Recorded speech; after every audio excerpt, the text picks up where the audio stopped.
Brother LeBron says, I'd like to know the details how Bitcoin tends to be haram according to a point of view, despite the fact that cryptocurrency might probably be accepted as a legal tender and a medium of exchange. The issue of Bitcoin is a recent one, which means that it is not found or discussed by scholars in the past. And unfortunately, with such new events evolving, some of them are, to some, crystal clear, and some, to others, may require the collaboration of scholars, economists, and people involved in such issues to deliberate and to come up with a conclusion. Basically speaking, Bitcoin is something that is recent and new. And there are a lot of serious concerns when it comes to dealing with it.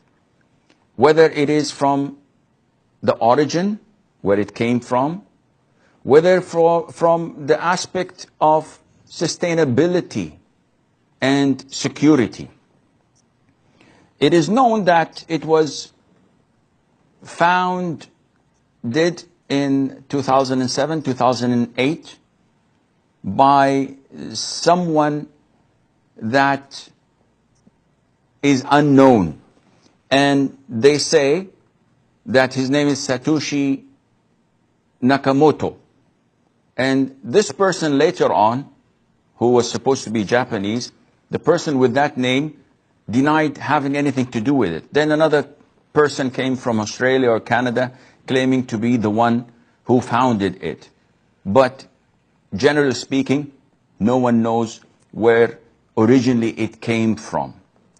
Not only that, when it started, I think it was like 0.1 cent of a dollar. So one Bitcoin was equal to 0.1 cent, something that is negligible. In a couple of years, it jumped to $35. As of today, if I'm not mistaken, one Bitcoin that was 0.1 cent now is equivalent to $11,000 plus. This is ridiculous. What is this? This is not something that is physical, you can touch. It's not a coin. It's not a banknote. It's not a deed. It's not a certificate. It is something that is virtual. It all is dependent on the peer-to-peer, the blockchain, and the logarithms that govern it, which is known to only a handful of people who control it and who are anonymous, and no one knows who they are.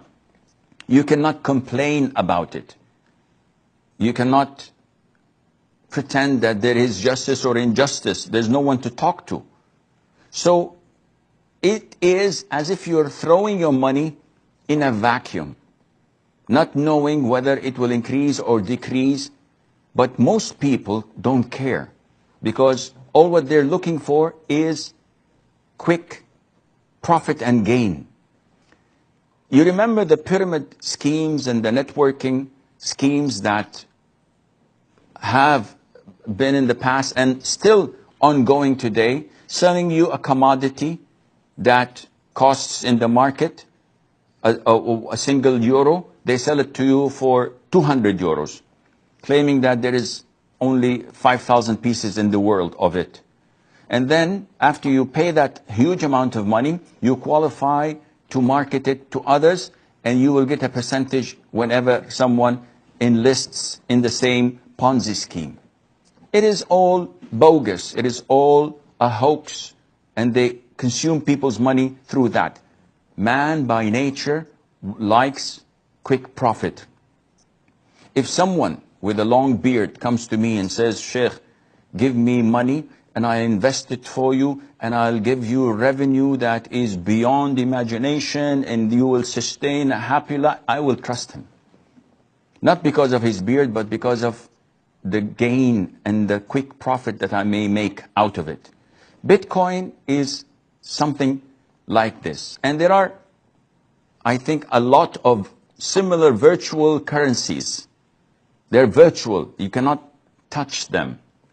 And Ethereum and so many, 60, some may make them up to 100.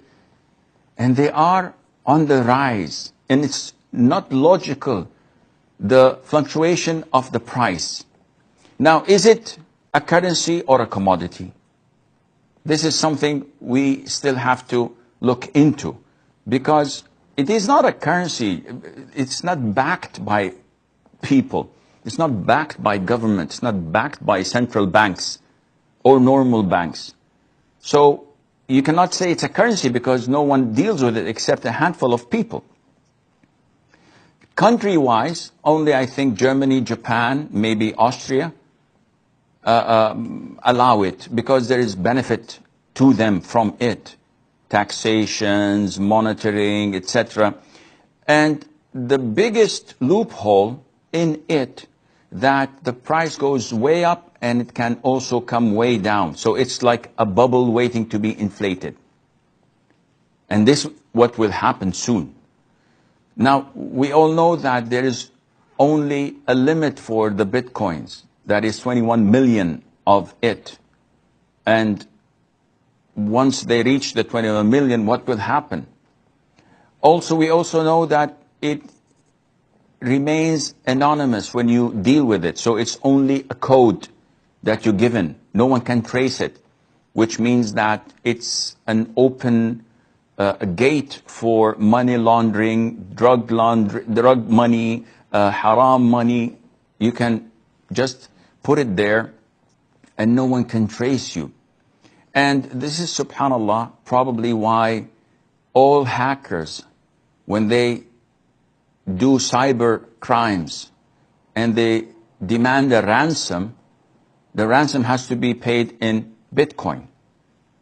So the Pirates of the Caribbean, the Disney movie that was hacked, and they demanded ransom for it in Bitcoin. Also, any cyber attack, any virus attack or threat can threaten your wealth and can take this currency, so-called currency, down to the ground. So there is a lot of ambiguity. If I have dollars and you have euros, we would like to exchange. This is permissible in Islam with one condition, and that is that it has to be hand to hand. It has to be physical. I cannot say, okay, I accept this transaction, I'll give you the money after half an hour. This is haram. The transaction is void. It has to be simultaneous, give and take. In virtual currencies, you don't have this. The transfer is not simultaneous, and you don't have anything physical to hold on to. So this kind of ambiguity makes Bitcoin haram, in my opinion.